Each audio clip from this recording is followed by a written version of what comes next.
खेसारी लाल ने कहा है ना कि विवाद अखिलेश कश्यप कहीं से शुरू होला।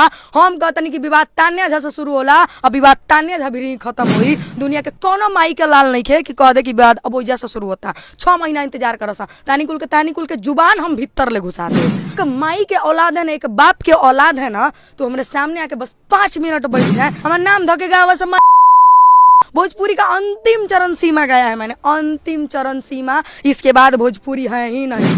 1 महीना के बाद सबको सबकी औकात अगर हम ना बताए तो साला एक ब्राह्मण की पैदाइशी में फर्क हो जाएगा। दोस्तों, ये विवादित लड़की तन्या झा खेसारी तूफानी लाल जैसे अन्य यादव जाति के गायकों को खुलेआम धमकी दे रही है। इसके बाद से ही पता चलता है कि ये लड़की कितनी गलत है। दोस्तों, ये अपने आप को सुपरस्टार पूछती है लेकिन है नहीं।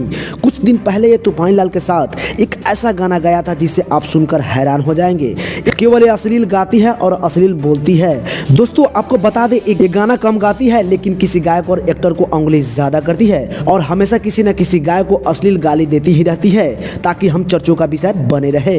लेकिन अभी जो इसने खेसारी सहित अन्य यादव जाति को उंगली की है, जिस खेसारी तूफानी लाल जैसे अन्य यादव जाति के भोजपुरिया दर्शक तन्या झा पर गुस्से से आग बबूले हो गए हैं। दोस्तों, आपको बता दें, खेसारी लाल यादव अब तन्या झा को छोड़ने वाला नहीं है। इसको सबक सिखाने के लिए अपनी टीम को बोल ही दिए हैं। अब लगता है ये लड़की तन्या झा अब सुधर जाएगी और नहीं तो भोजपुरी इंडस्ट्री में नजर नहीं आएगी, क्योंकि खेसारी लाल के राइटर अखिलेश कश्यप ने तन्या झा पर FIR कर दिया है।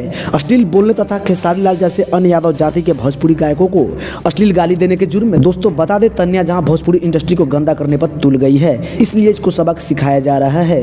दोस्तों, आप कमेंट करके जरूर बताएं कि खेसारी लाल तन्या झा के साथ जो किया है अच्छा किया है या बुरा।